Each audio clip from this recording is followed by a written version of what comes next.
Can't stop. The following newly released video portrays an incident of assault and violence at the hands of police. Viewer discretion is advised.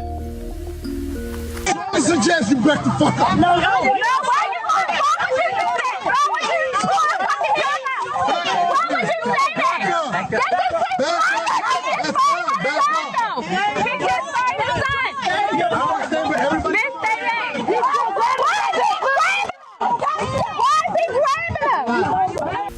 This is Baltimore City Police Officer Jorge Bernardez Ruiz. In a newly released video shot in 2016, Ruiz is seen with his knee on the back of an unknown man with a gun pointed at the man's head. His message was a clear one.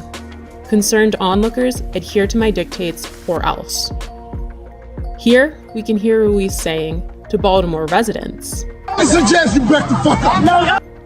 It is documented that Baltimore police officer Jorge Bernardez Ruiz is a repeat violent offender, even without access to all complaints against Ruiz, undisclosed by BPD Internal Affairs records. 6 cases involving Ruiz are known. This video will briefly highlight 6 total cases beginning in July of 2013. Case 1, Abdul Salam, July 1st, 2013. Here, Salam is seen victoriously smiling in celebration after the jury found Ruiz and 2 other cops liable for brutality against him. However, because the trial was civil, not criminal, Ruiz was not fired and he did not go to jail. Police profiled me. They followed me in the back of my house, harassing me. Police proceeded to violently and hostilely approach my van with me and my son in it. As I announced, this was my home, guns drawn. Once they reached my vehicle, they violently pulled me out, ramshacked my vehicle with my 3-year-old son strapped in his car seat, threw me against the gate, slammed me repeatedly. Picked me up by my feet, and while I'm upside down, they proceeded to drop me on my head, hog-tie me, and immediately when I fell on my head, Ruiz, in a wrestling type of action, and kind of hit his knee against my neck. I was arrested. I had no idea what I was being arrested for. My son is scarred to this day. He remembers the incident as it happened yesterday. When he talks about it, he always refers to daddy being on the floor with police yesterday. Case 2, Darrell Harris, profiled, as seen in this video, July 17th, 2013. Yeah, Sid, what's wrong with it? Improper way with There's no such thing as an improper way. You gonna tell me my job, bro? I know the law. Are you gonna tell me the law? I know the law. You gonna tell me the law? I know the law. What's the problem? You giving me a ticket? You need my license registration? Yeah, let me get it up. Profile, y'all use the seatbelt as a reason. Profile. So do me a favor, take out your keys. Yeah, you can record for what? Nah. I don't feel safe right now. Do you want me to step out the car? Do you want me to step out the car? I'll step out the car. Call the police, man.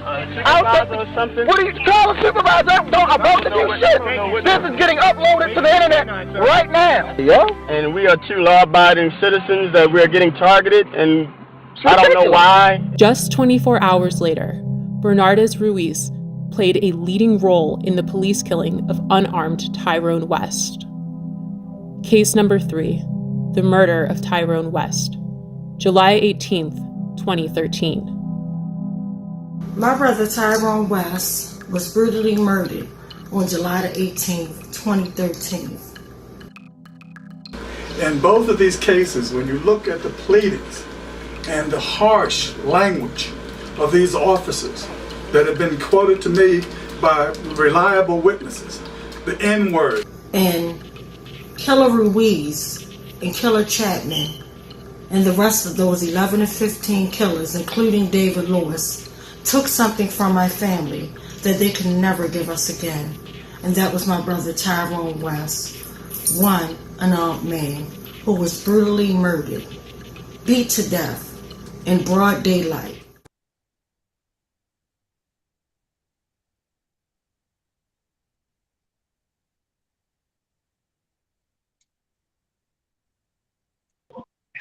$477, justice for Tyrone West, and justice for all victims of police brutality. Tawanda, it's all you. Thank you, Sister Queen Rachel. I appreciate you. Mic check. Just like my sister said, this is West Wednesday, week 477.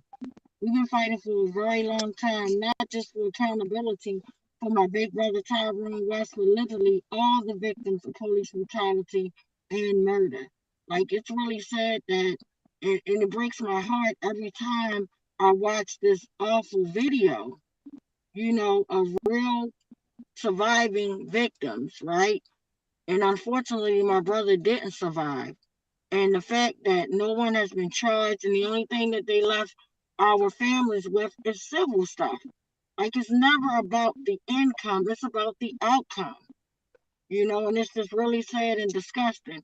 They don't want to charge these animals with murder. But if we go and kill someone, it's an open and closed book immediately. We're going to get charged, prosecuted to the fullest extent of the law. And that's why we are pretty much saying that not only do they need to charge these officers in my brother's case, but they need to reopen not just my brother's case, I'm sorry, but literally all the cases of police brutality and murder. And that's why I'm honored tonight to have my brother Brock from Mass Action, who I've been, you know, boots on the ground with for a few years now. And he's serious business. And we always talk about, you know, reforms and all that's great. Like, anything to pretty much stop them from abusing us and murdering us, I'm down for it. But the biggest thing that no one wants to talk Can't about hear seems you. like the unspoken Can't word write messages. is reopen these cases and charging these killer cops, throwing them in a cell block. So no further ado, I'm going to introduce and bring out my brother Brock. And we have a big, well, he has Mass Action, has a big action coming up in a few months, you know, and next year pretty much. But we're going to support it. So no further ado, my brother Brock. Mic check. Mic check. Mic check. Quanta Brock's having connection issues. Okay, so I will wait to see if he can connect back on. He'll probably jump back on, but again, he always, like, you know, demands that these cases be reopened. Like, literally, not just him, but like literally all the families that have ever been affected by police brutality, rather, you know, your loved one was murdered, which is beyond horrific, or if you were a victim yourself, which is beyond horrific. Because just because you survive, you are stuck with that trauma. You're stuck in a nightmare, and then you're stuck blaming yourself. And it's sad. It's sad. It's just disgusting. And I just always really feel some type of way. Like, it's been 9 years, guys. It's been 477 weeks, 3,339 days, and no one's in the cell block. In fact, these killers got promotions, qualified immunity. While they cause havoc and harm in our community, they get qualified immunity. And this is the foolishness I'm talking about. But I see my brother. Well, I saw him. He just disappeared. But I'm gonna check back in to see if our brother equipment is together. Mic check. Mic check. Mic check.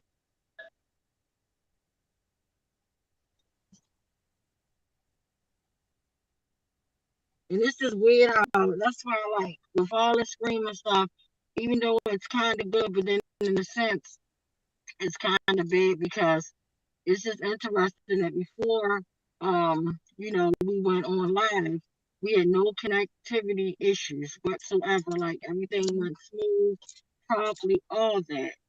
And, yeah, so, Brother Brock was saying that he couldn't hear us. So, Uncle Bill, if you're listening and you still have Uncle Brock, Bill, Uncle Bill, if you're still listening and you have Brock's phone number, could you call him and tell him how to get back on? Because I had to literally, or Brock, if you're listening, just go back all the way off, clear out everything, try your Google Chrome and different things. It's just really weird. Yes, I'll talk with him.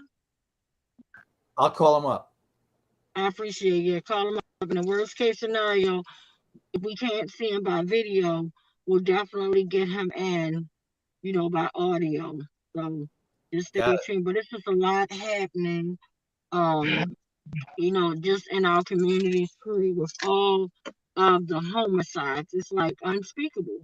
Like it's really traumatic. Like the things they want us to accept as being normal, and we supposed to be desensitized with seeing like someone get their brains blown out, and we're just supposed to watch it. That stuff is not normal.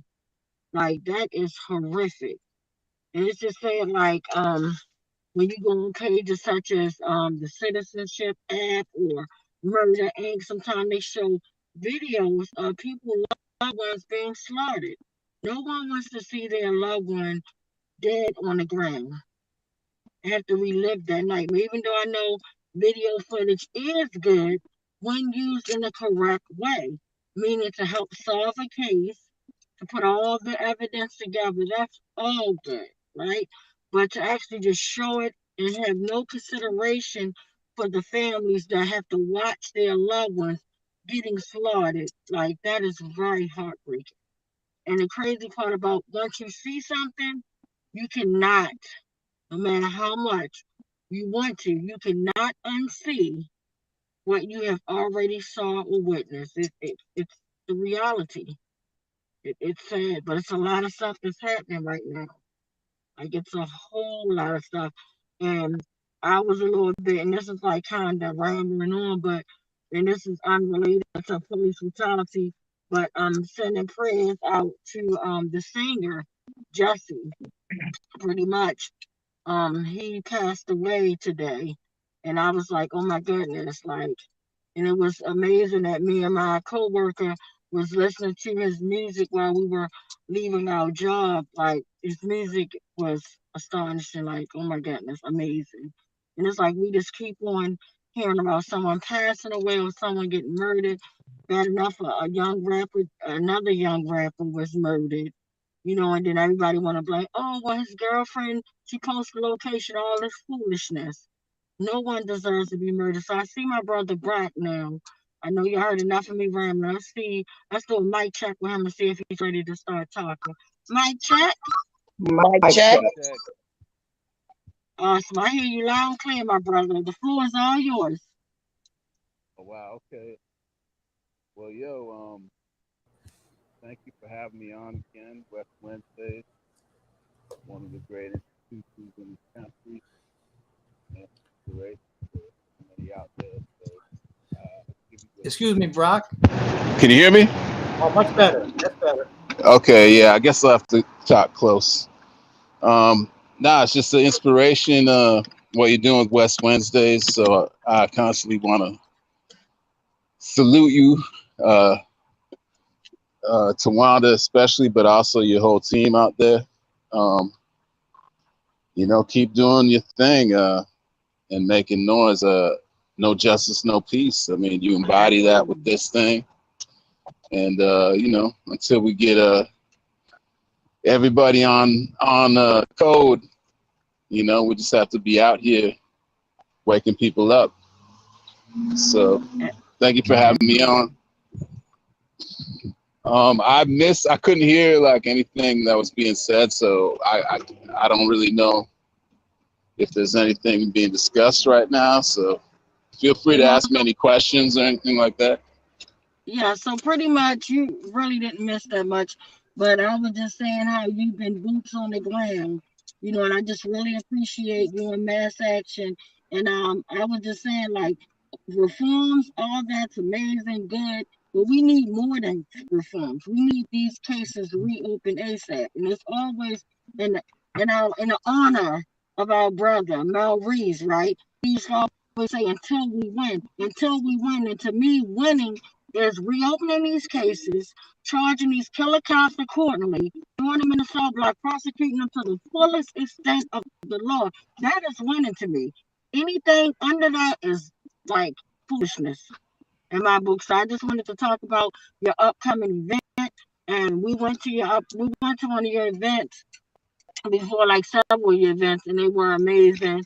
And I just wanted to give you a big shout out for the event that you had in DC when we did the big march down to the DOJ to demand that they reopen the cases and things like that. So again, thank you for that. And just wanting you to give us more information and details about the upcoming event that's happening 2023. I said in a few months at first because time is just flying, but it's actually happened, I believe, in April. But you can give us more details. Mic check. Mic check. Mic check. All right, now I understand. Thanks, Tawanda, for that. Yeah, I mean, there's been a couple now, 3 marches. Wait, no, 2 marches. Now we're trying to get the 3rd one together to the DOJ, just to maintain the pressure and you know, let the government know we hold it responsible for the situation, and to try to galvanize the whole mass protest movement in terms of what we should be demanding, and then, you know, where we should be focusing our pressure. So that's part of why we've been doing it. You know, there's so many, like you say, boots on the ground. I mean, even whether the cameras are spotlighted or not, I mean, there's constant daily occurrences of police violence and murder. And, you know, whether it's on the national news or even the local news, we just know that in different cities and states across the country, there's an ongoing fight happening. Whether it's families who were just brought into this, you know, horrific situation by some recent events, which has been happening. I've been noticing a lot of instances in Ohio recently that have been covered on the news, or, you know, like yourself and so many others who never got justice. They continue to speak up and demand justice, even if, you know, the protests have subsided in their area and it's not being covered in the news anymore. You know, families never got even a day in court. And that's why the reopening the case demand is so essential, because you can pass any legislation you want, but if you let the cops off the hook for the crimes they commit, you know, you're basically giving them a green light to do it again, regardless of whatever you say your legislation is supposed to stand for. So, and in most cases, if you look at a lot of legislation, it doesn't stand for much anyway. So, I think it's important that, you know, we keep speaking the truth and not allowing ourselves to be browbeaten into accepting some kind of consolation prize in the face of these atrocities. We need to hold the government responsible, and the entire mass movement has to understand it to its core, and there can be no vacillation from that.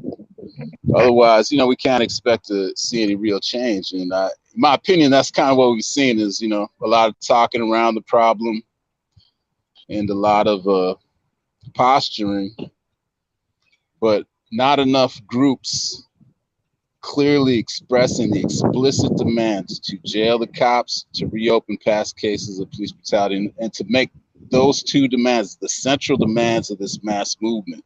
I think if you check people's public statements, statements of their organizations, interviews in the press, if you look at the record, it's clear in city after city, state after state, this movement's being misled by certain forces that whatever they're standing for, jailing the cops is not central to what they're trying to do. And you have to ask the question, why is that? And really, it's on them to answer, not us. It's on them to answer it.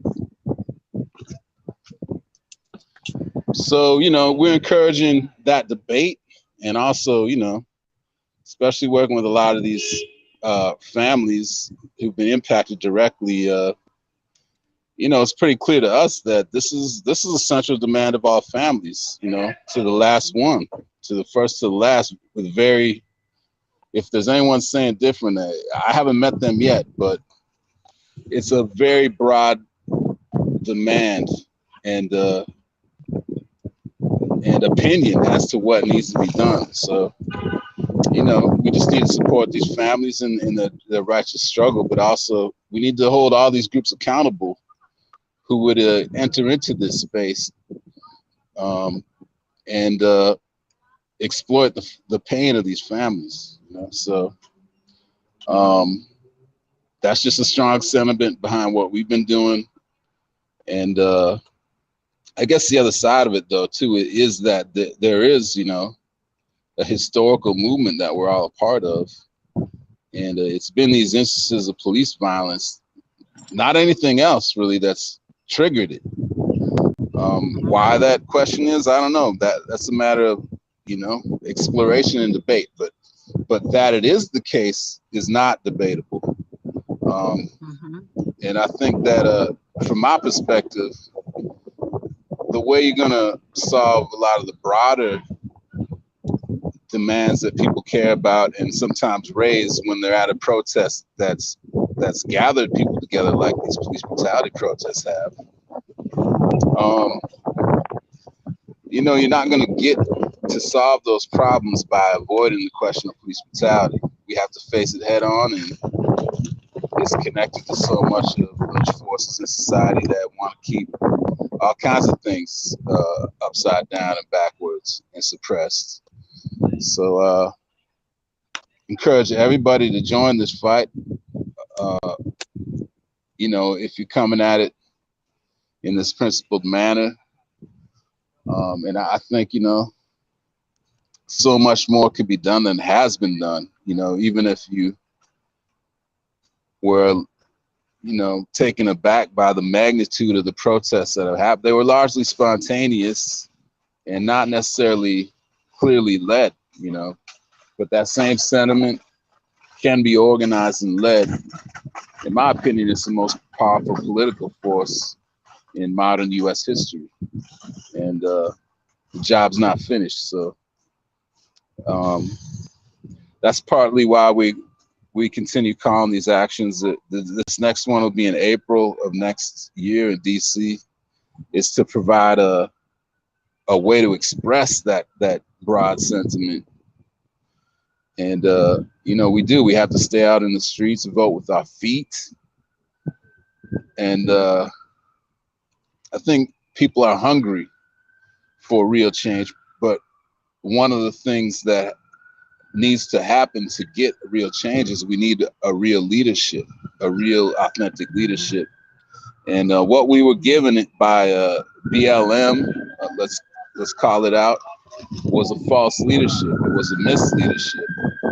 And largely that explains a lot of the little progress we've made. Is, you know, they weren't even talking about police brutality half the time. And this was, but their only platform came from this fight, no other. And that's why people are even talking about them today was, you know, the false assumption that they somehow were leaders of this protest movement. But they hijacked the movement, hijacked the message of the movement, and we're trying to correct that, working alongside closely with impacted families from all across the country. And we don't want to let, you know, champagne socialists set the agenda for this mass movement of the downtrodden and the voiceless. So that's it. That's what I have for right now. Thank you for having us come on. Oh no, thank you for joining in. I appreciate you and those wise words. Like, you summed it completely up, and you know, pretty much it's a matter of just doing it. Like you said, and I just feel like anybody use any family for our pain, right? Use our pain for their gain. Shame on you. Like, this is a nightmare that no one ever asked for. We never, in our worst nightmare, even dreamed of this. Well, if we had a dream about this, you know, we just like, oh my goodness, wake up and say, wow, it's a dream, and pray that it won't come to fruition. But unfortunately, we're stuck in here. You know, it's sad. Like, this pain doesn't go anywhere. And then, like my brother Brock said, more families are actually joining, you know, a club that no one ever signed up for. Like they're getting recruited out the blue, started, beat down, murdered, and no one's doing anything. And everybody's sitting back and no one's doing nothing. That's just the grim reality. But I want to check in real quick to see if Marcellus and Q, because I see our boards are lit up with questions or comments. So want to check in with Marcellus to see, to give our brother Brock some feedback. Mic check. Mic check.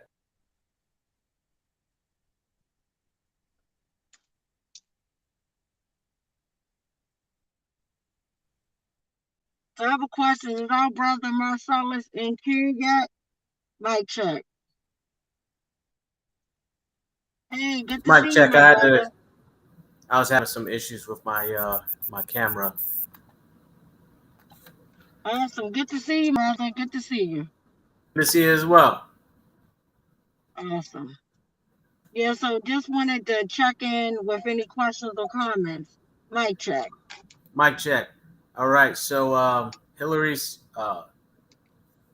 scrolling down. Hillary says mic check. Bill says hello, Hillary. Very good to be here and with our guests from Mass Action Against Police Brutality. Adina says absolutely. They believe they're above the law and lawmakers water bills down to give them leeway. Mic check. Angela says mic check. Bruce says good evening all. Bill says hi Adina. Angela and Bruce. Bill says Brock, for people who weren't there, you don't yet know, or people who weren't there or don't yet know, can you tell the story of the earlier national mobilizations and basically what happened at each one? Hillary says we will keep our eyes open for more info about the action in April. Mic check. Mic check. Mic check. Thank you for that, my brother Marcellus. Thank you so much. Yeah, so just also wanted to check in with our West Court, and thanks everybody for the feedback. Definitely appreciate you guys. Sending all of you guys virtual hugs, love, and all that wonderful stuff. Just wanted to check in to see if anybody, in addition to myself, that's on here in the green room. I see my sister Nicole want to add to the conversation. Mic check. Mic check. This is Uncle Bill. If Brock is still with us, I'd like to I'm ask here. if he could. Yeah, if you could tell everyone a little about each of the national mobilizations so far and what happened at each one, so they get a sense of the national work that's been done. Yeah, well, the first one happened in 2020. People remember that was when Sharpton called this mobilization coming out of the George Floyd incident. So that was August of 2020. I mean, when we saw this, you know, we saw that as problematic because, you know, we know Sharpton to be a figure who's often, you know, been an opportunist. And since he hadn't really been a part of this protest movement of the whole Mike Brown era, you know, why would he be the one to lead it now? And so that's actually why we called the Mother's March, to try to counter that idea. Luckily, you know, we have Mel Reeves, who's a longtime activist in that city that we had been working with previously. And, you know, we were able to together really have the first national action in response to the George Floyd incident.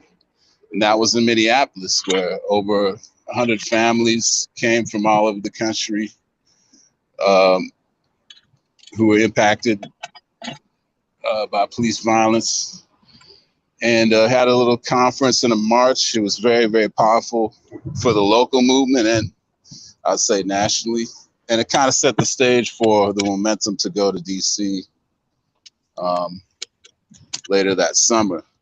Now, in that case, we tried to raise with the Sharpton's the program that they should center the demand for prosecution and reopening cases, because this was definitely at the Mother's March, something that we had established. There was a national demand among families. And they weren't really interested in that. They just wanted to know what families we were coming there with and who they could seat on the podium with them as they did their get out the vote speeches, basically.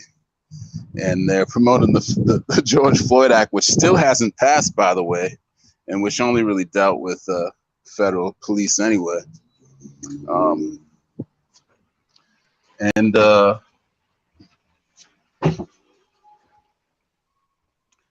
So what happened there is we were able to set up on the side of it was a massive gathering, probably 80,000, I don't know, something like that.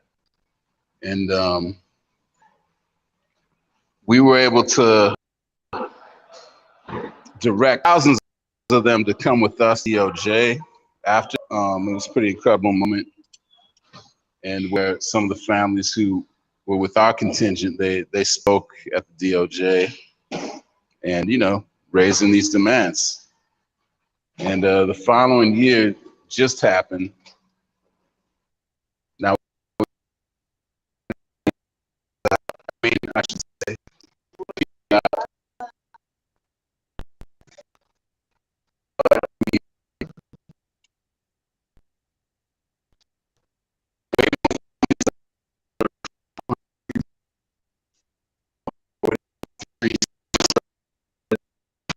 over 500 action, and it was there again as well. Speaker Mallory had competing with us at the same time, and for all that high profile, it wasn't what we did, and they definitely have impacted families at their event. Sharpton, he only had a couple thousand, maybe 5.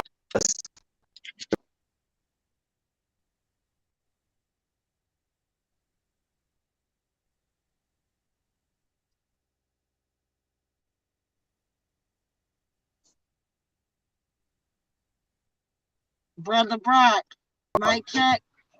And yeah, for anybody who had any illusion, you know, Sharpton had this support. He really doesn't. And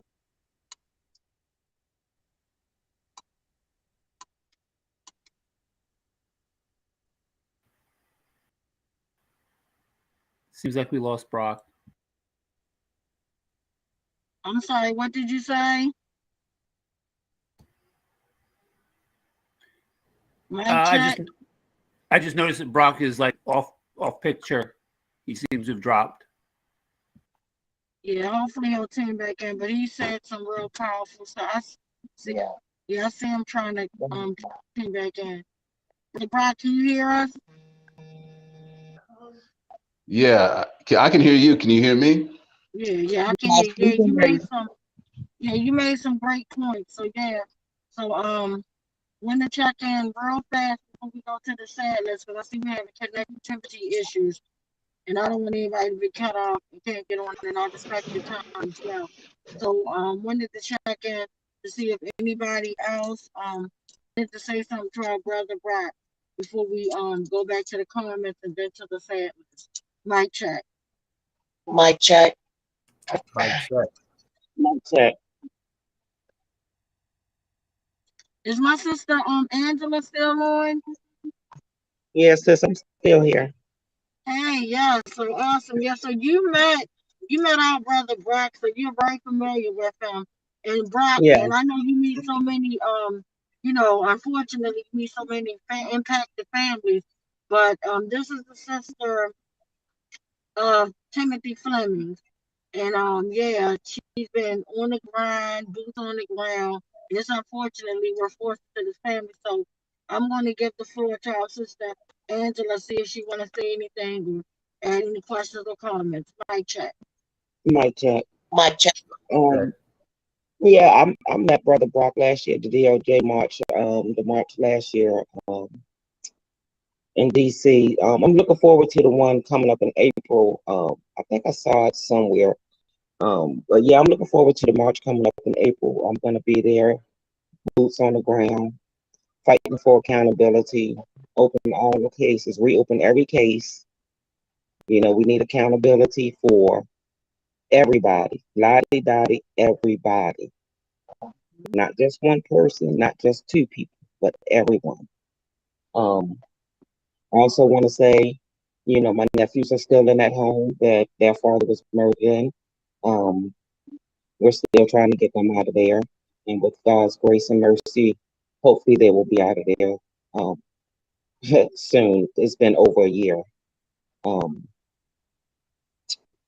It's been over a year and a half now. So those boys deserve better. They deserve better. And I'm praying for better. And I just ask that everyone that know how to pray, just continue to pray that my nephews are out of that home soon. Mic check. Mic check. Mic check. Mic check. And sis, I'm definitely sending you a big virtual hug and just love. I'm sending your family love. It's just sad and it's ridiculous. And for it to be over a year, they still have an autopsy report. His his handsome sons, beautiful children are still in that house. Like, that is beyond ridiculous. Like, and I'm glad you said the autopsy report. I'm glad you said that, sis, because yeah, we still don't have the investigative report, no autopsy report. They still saying that the investigation is open. And here it is, over a year. Like I said, it's been like a year and a half later, and we're still fighting for accountability, for an autopsy report, for an investigative report, for just something to let us know what to do next. You know, we're at a standstill, and they know they're keeping us at a standstill, and that's what they like to do because they think we're going away. But I'm not going anywhere.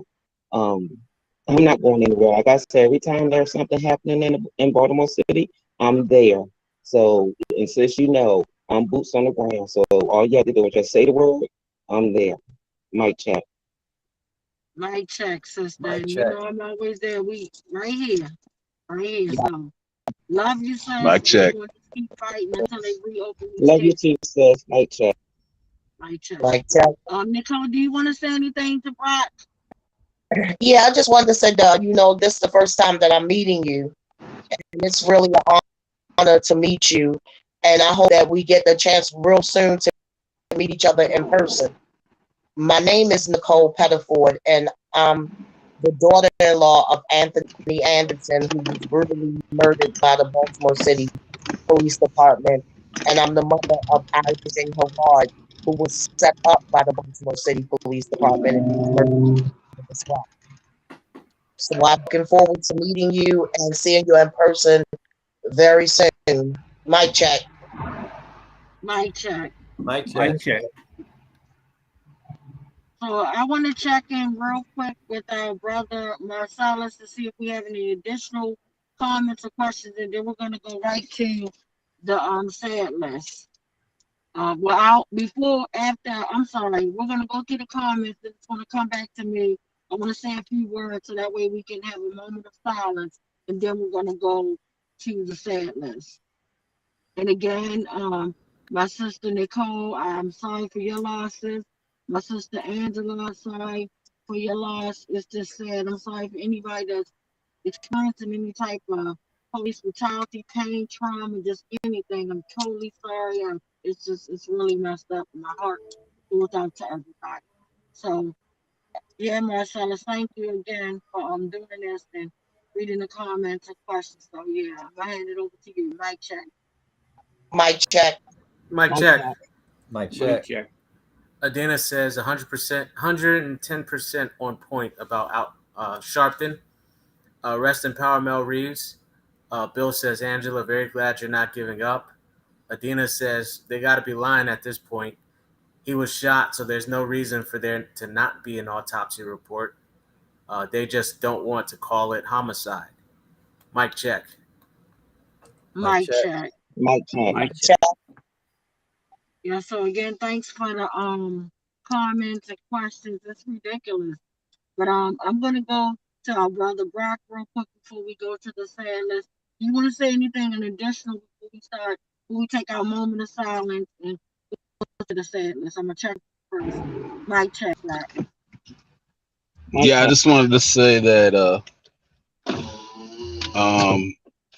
you know, right now we're just we have a little more time now before the action in the spring, so we want to take full advantage of that to really get the word out and really try to mobilize on an independent basis, you know, the grassroots forces in the country to come together and to try to reorganize, regroup this mass movement and you know, amp up the pressure.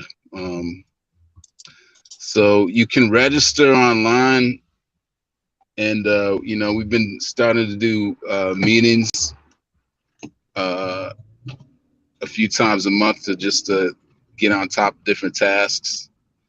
But the way to get involved is to register. There's a flyer, I think was in the promotion.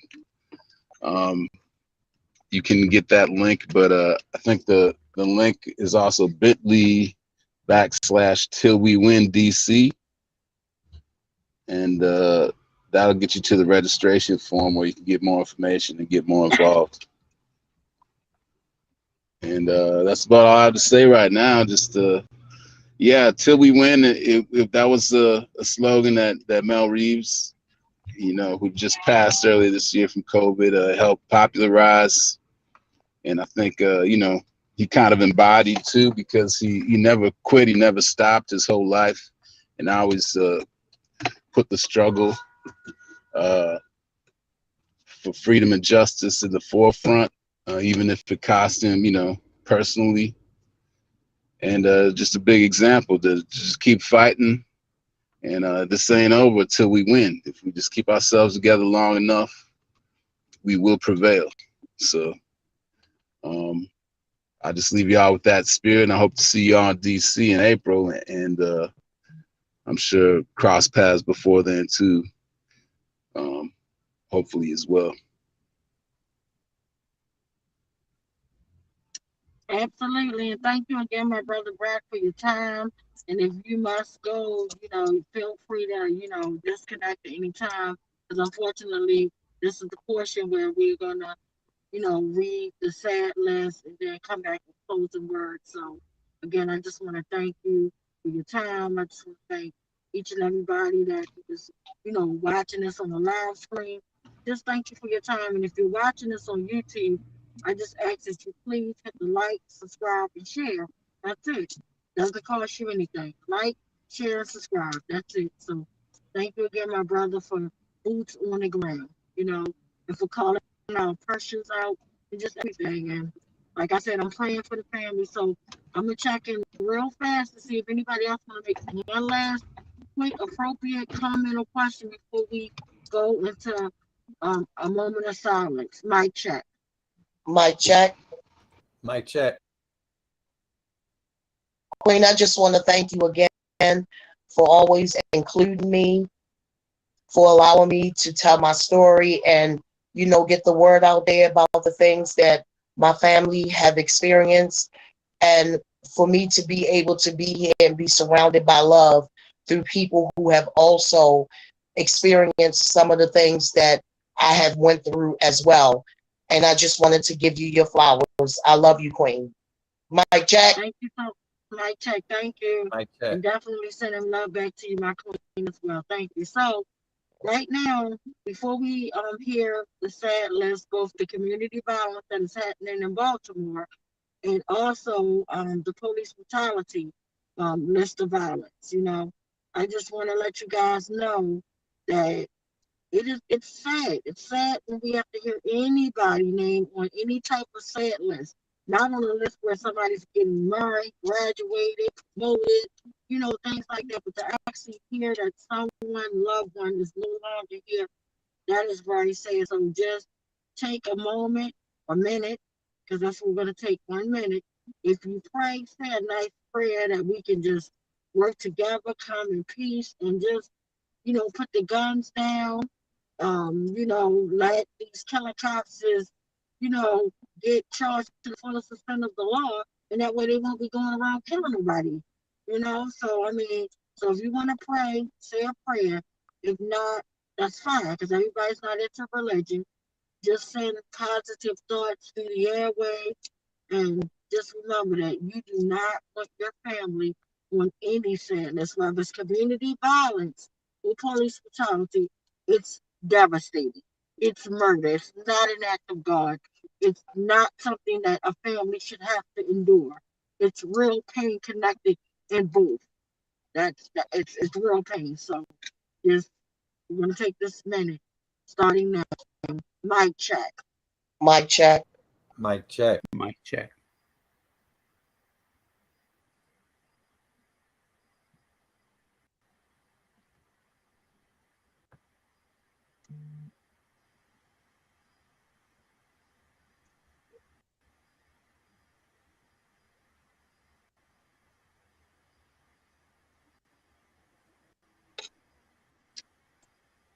Thank you guys again, and I'm gonna bring our brother Brian in, and I always give him thanks because no one wants to be the bearer of bad news, So thank you again, brother Brian, for always, providing this list, which is sad or whatever. So, the floor is all yours. Mic check. Mic check. Mic check. Mic check. Thank you, Tawanda. Every week we read the list of people who died by violence here in Baltimore. And we do that because we want to recognize that these are human beings who are caught up in an inhuman system.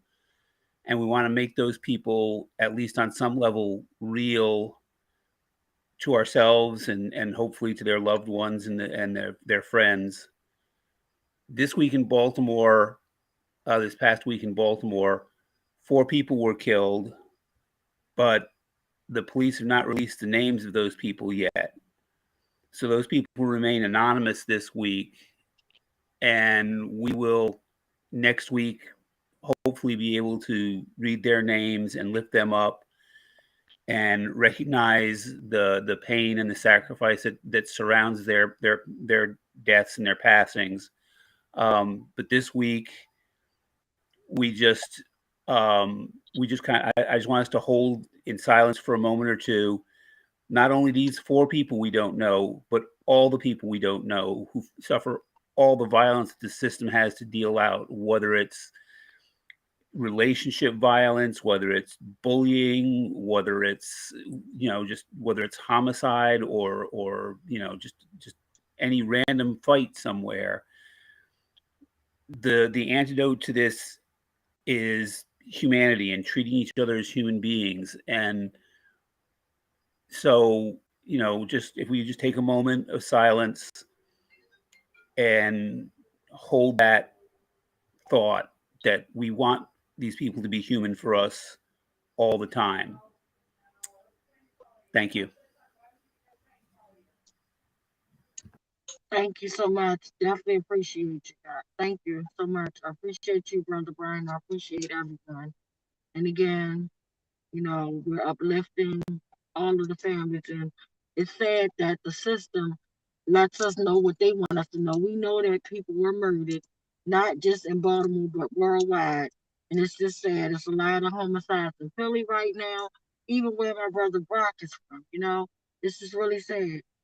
It's sad it's happening worldwide. So our heart goes out to everybody. So right now, I'm going to bring Uncle Bill in with the police brutality list. And it's unfortunately, because he had a few names last week, this week he has 38 names that were stolen by people that were supposed to serve and protect. Mic check. The floor is all yours. Mic check. Mic check. Mic check. Yes, Tawanda. Mic check. 38 people have been killed by the police, and this is from less than 2 weeks, starting August the 31st through September the 12th.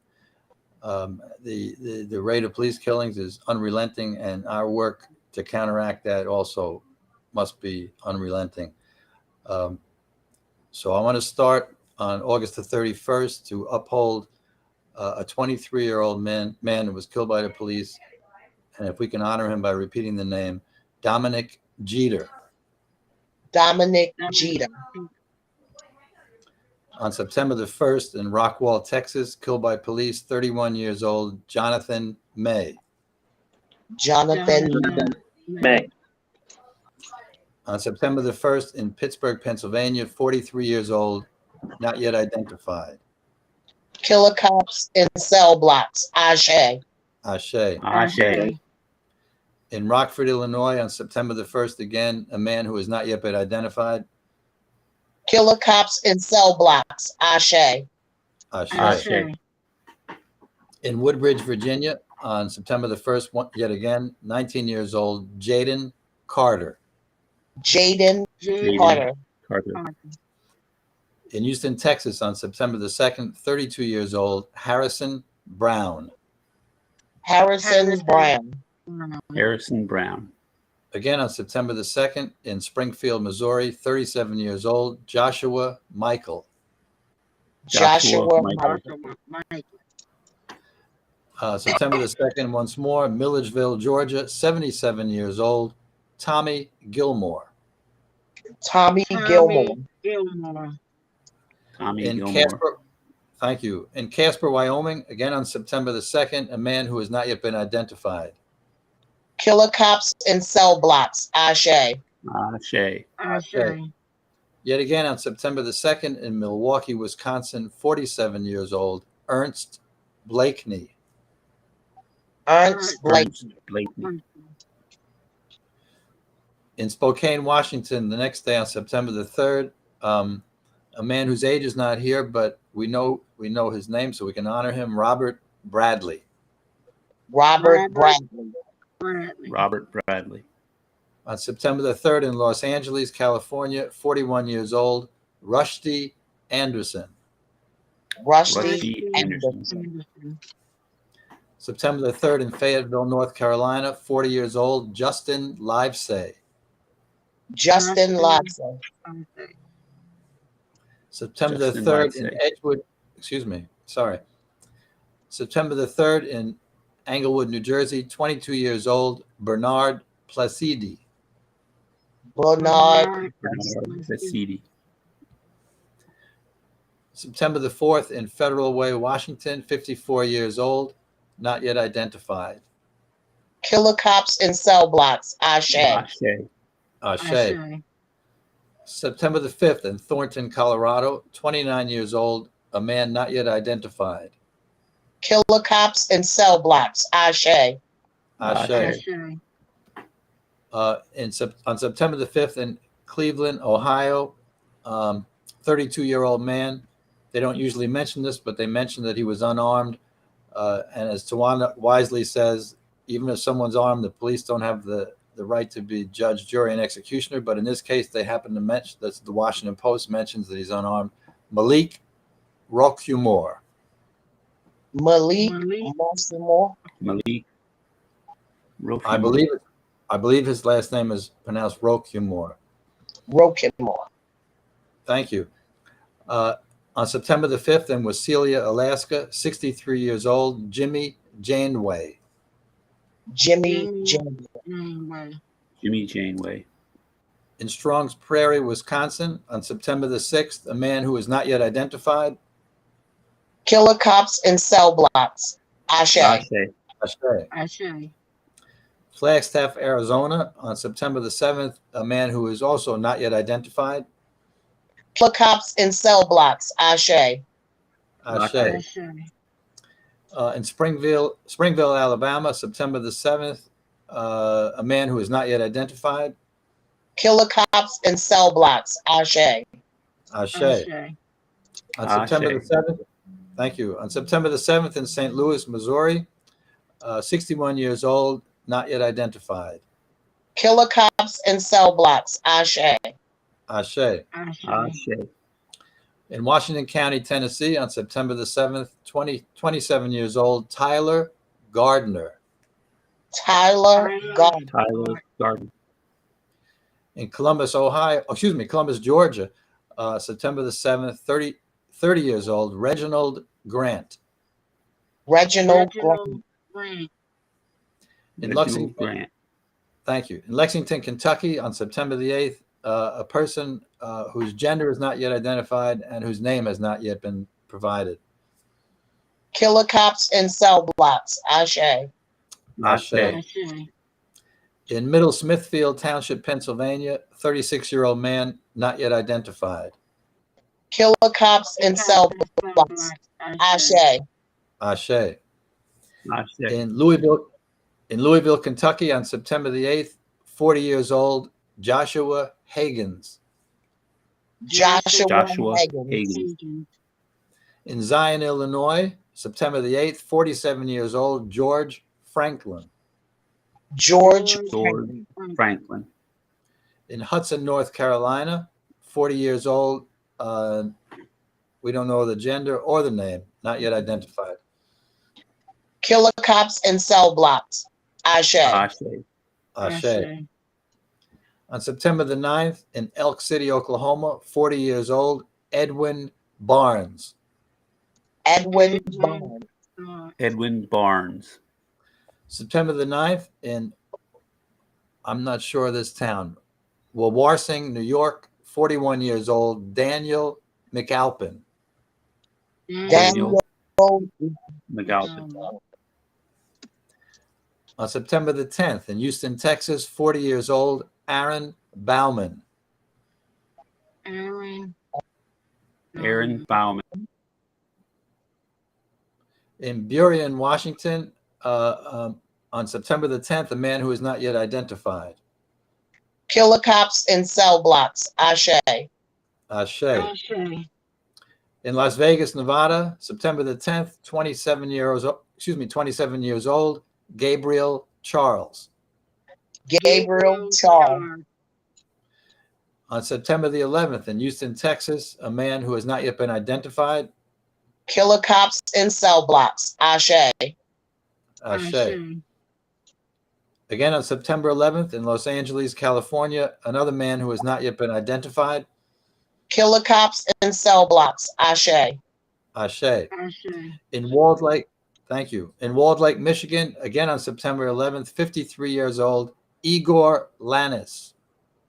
Igor Lanis. On September the 12th, in Petersburg, Florida, 31 years old, Cody Kiley. Cody Kiley. And Cody Kiley is the last person among the 38 that we're honoring this evening. Mic check. Mic check. Thank you guys. So I want to give a special shout out again to our brother Brock. Thank you for tuning in, being our special guest. Just keep boots on the ground. We will be connected and we will see you. Before that, we'll be talking. We will definitely be there in April. If God is willing, we'll definitely be there to be boots on the ground. And, you know, I'm just praying for everybody. And I want to give a big shout out to our sister Queen Rachel, who is pretty much bringing this to you guys tonight for us, because our brother Ben wasn't able to do it tonight. So again, thank you, my sister Queen. Thank you guys. Let's keep our sister Angela in prayer, and Timothy's family, his children, in prayer to get those kids out of the house. Like, oh my goodness. Keeping my sister Nicole in prayer, praying for you and your family, praying for your strength every day, because no one wants to, know that feeling of losing a child.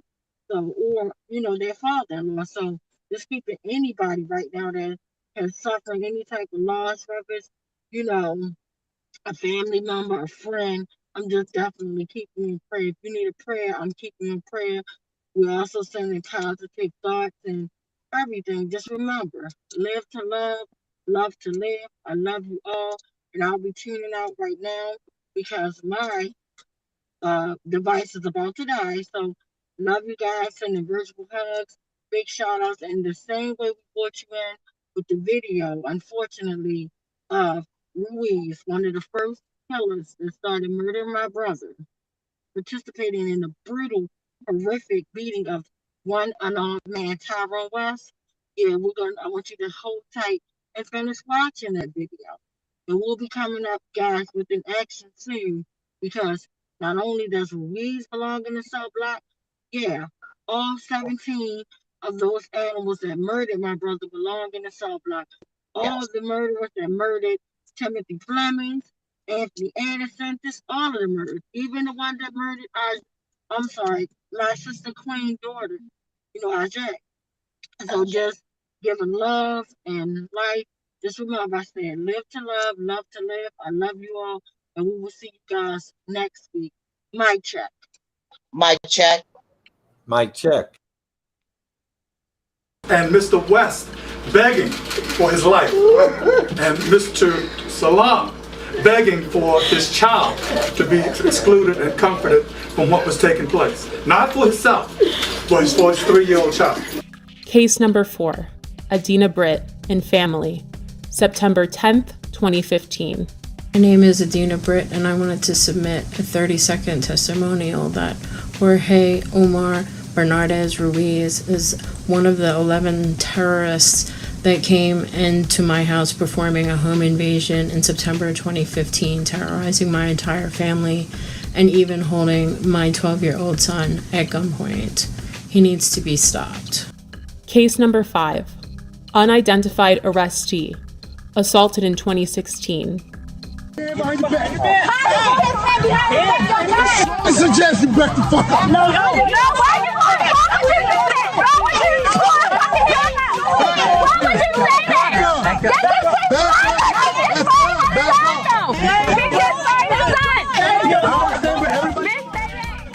Again, this video did not surface until the summer of 2020. Case 6, Thomas McCullough, May 2016 and February 2017. I heard my front door coming off the hinges like it exploded. Thomas McCullough says it happened twice. In May 2016 and February 2017, Baltimore City Police burst through his green front door and raided his Pimlico home. They said police. They come up, shotguns, guns. He says officers ransacked the place, looking for drugs, money, and weapons. He took pictures of the damage he says they left behind. Tell us where the drugs are, the scales, the guns, and the large amounts of money. Nothing was found. Now he's suing police, claiming officers, including a former member of the Gun Trace Task Force, frightened him, his wife, and father-in-law when the officers conducted what his suit calls an illegal search of his home. The owner of the house tells 11 News after the second raid, he had to replace the front door. McCullough and his attorney say they want Baltimore police held accountable. There is a colossal breach of trust. And McCullough tells us following both raids, no one was arrested or charged. This all begs the question, when will Baltimore City State's Attorney Marilyn Mosby see the prosecution of Bernardez Ruiz as warranted? They were the stopping officers in these so-called jump-out cars, unmarked and so forth, that stopped both the West vehicle and the Salam vehicle without probable cause. And these officers are the ones that also were joined by others, but they are the ones who initiated the stops, pulled both men out of the vehicles, and commenced the vicious activity that was thrust upon them. And the officer Ruiz that started this attack is still working and working with promotions. He is now sergeant. But the fact that this repeat violent offender had a history leading up to my brother. There was Darrell Harris, there was James Green, Joseph Green, Abdul Salam, and my sister Adina and her family. No one family deserves to be brutally murdered or brutalized by this repeat violent offender Ruiz. It is time we take action.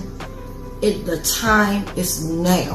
Baltimore police officer Jorge Bernardez Ruiz is a repeat violent offender. Based on these accounts, in accordance with the law, we, the West Coalition, call for him to be fired, prosecuted, and incarcerated. We're more than hashtags and body bags. We're more than being 6 feet in the dirt and pictures and buttons on t-shirts. Our lives matter. For the safety of our city, the prevention of further harm, and the justice for these families, we see no other option. And again, I'll say, the time is now.